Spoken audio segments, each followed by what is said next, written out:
sounds amazing, Professor Stein. Thank you, Mr. Denley. Thanks for joining me, man. Yeah, of course. Hey guys, and thank you for watching. I'm Dan Denley, founder of guitarzoom.com. This is my sidekick, Steve Stein, chief guitarist in residence, professor emeritus, wonderful PhD, doctor, I don't know. I made that Hippie. up. Hippie? Yeah. Yeah, you look just like a hippie. All those gnarly tattoos. So check it out, guys. Today we're going to be talking about how to break out of the typical blues box for better solos. If you want to learn how to do that, keep watching. If you want to learn how to do it even faster, get Steve's new course, Blues Licks, by Steve Stein. Very cleverly titled, Blues Licks. Yep. Easy to All remember. about 'em. Tells you what it is. Yep. In and Available, out. available at Yep. guitarzoom.com. There's probably a link somewhere around this video. I would think so. Or a button, as my 6-year-old would say, a button. You can click on and get Blues Licks. Anyway, so if you want to check it out, do that. Otherwise, keep watching, and you're going to get some amazing content right here. Tell us how to break out of a typical blues box for better solos, sir. Absolutely. So again, one of the things that I think people have a hard time with is when they start learning their scale positions or boxes, right?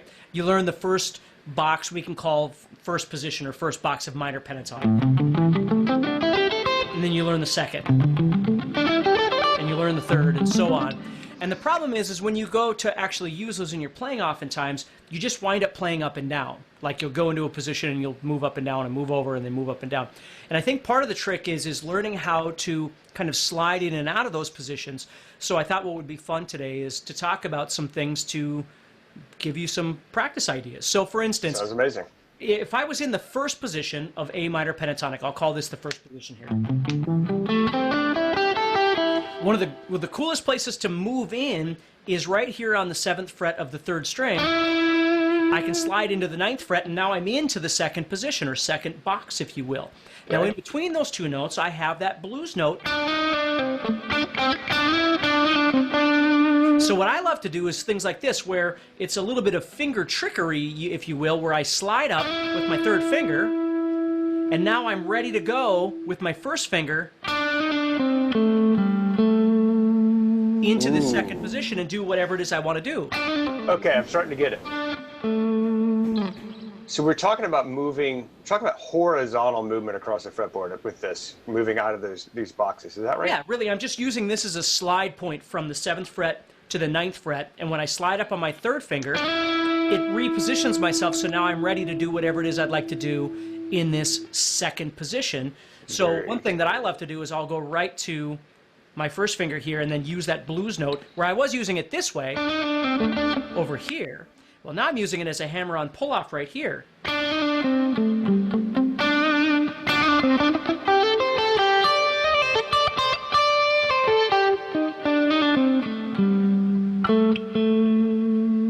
Nice. See? So I've got that second position. Now, of course, I know my positions, and you're going to need to do the same thing if you're learning this. You know, I need to memorize that, of course. But then once I've got that, then I can start messing around with some different ideas. So let me show you this. So if I move into that second position, now watch this. If I slide again, notice how instead of going to my pinky right here, I'm going to my 3rd finger, and I slide up. Now I'm in my 3rd position.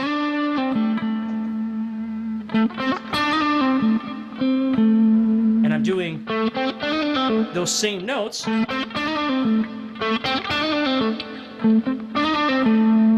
Right here. So I can sequence from here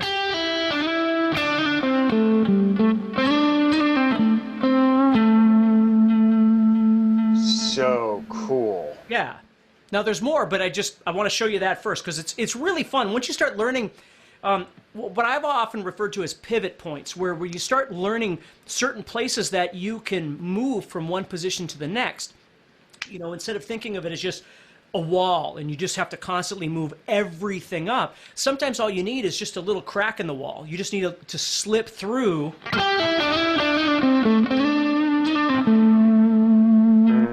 and see, again, maybe you could do a lot of that same stuff in one position, but you're getting the sound of this sliding that I'm doing. Plus, it's repositioning me for maybe something else that I want to do, which I will show you some more stuff here in a minute. But does it kind of make sense? That's amazing. Listen, guys, if you're sitting here watching this, you're like, well, that sounds amazing, except I don't know my pentatonic patterns. Steve has a course. It is absolutely one of the best-selling courses we've ever produced over the past decade. Yeah. It's called Ultimate Fretboard Connection. You can probably just Google that, Ultimate Fretboard Connection, or just go to guitarzoom.com.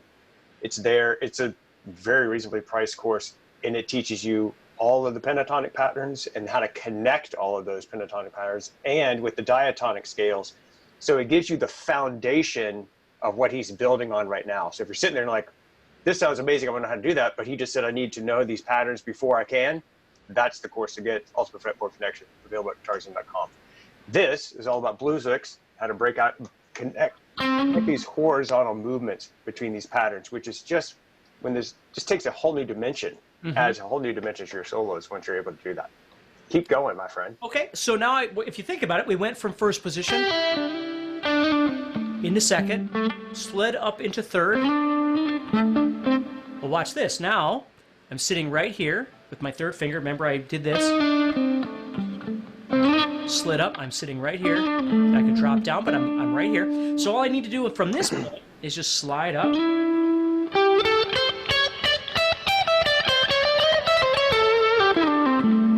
Into this other position. So I'm finding sliding points or pivot points.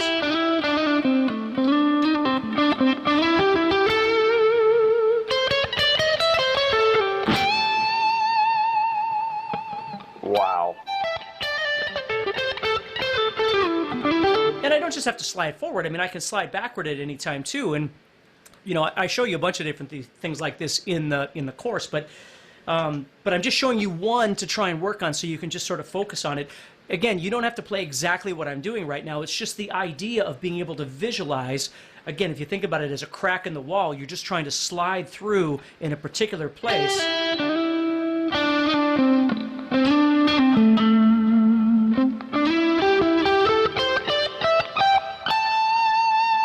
And notice how up here, again, there's a million places I can go for doing this. I'm just doing it on the first string.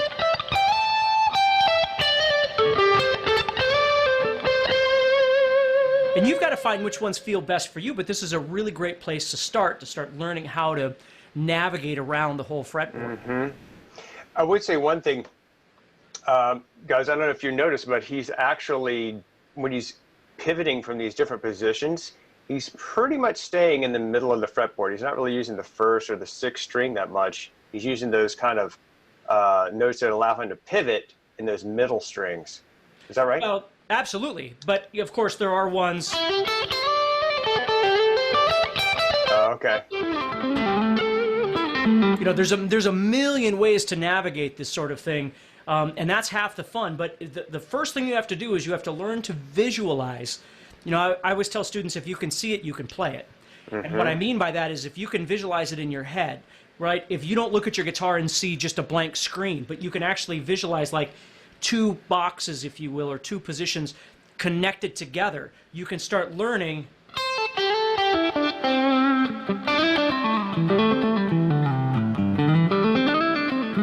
You see, you can learn how to navigate back and forth through there.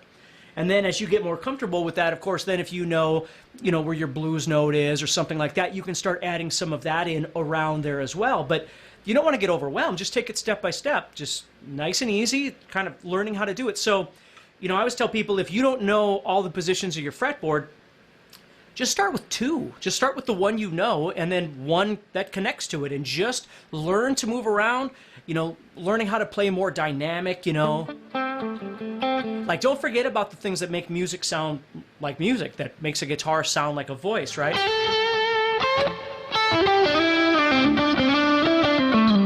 But now you're using that sliding to give you another avenue of creativity.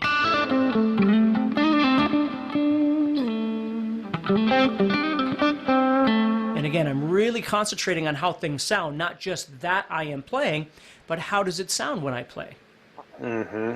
which is when it actually turns into music instead of just notes. Yeah.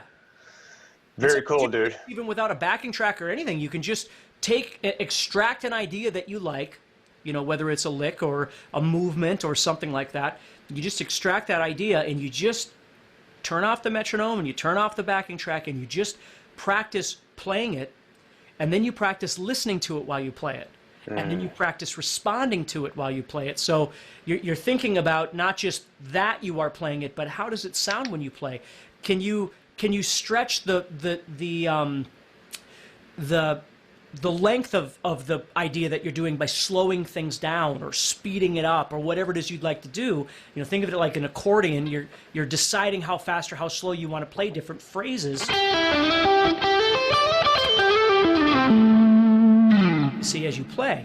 And then, of course, when the backing track comes in, or your metronome or whatever it is you're using, now you've got parameters that are saying, hey, we're going this fast, so let's figure out what feels most comfortable to get from here to here to here, right? So that's a great way of approaching it. Very cool. Well, dude, I'm super glad that you joined me for this, and I'm really stoked about your new course, Blues Licks. I think it's going to become one of those flagship courses that last for a very long time and help a whole lot of people, like everything you do, which I know that's what you enjoy the most, is helping folks. So thanks for being on here with us, guys. If you want to check out Steve's course, Blues Licks, you can go to guitarzoom.com for all the information on that. Thanks again, buddy. I appreciate you being here. Yeah. Until next time, guys.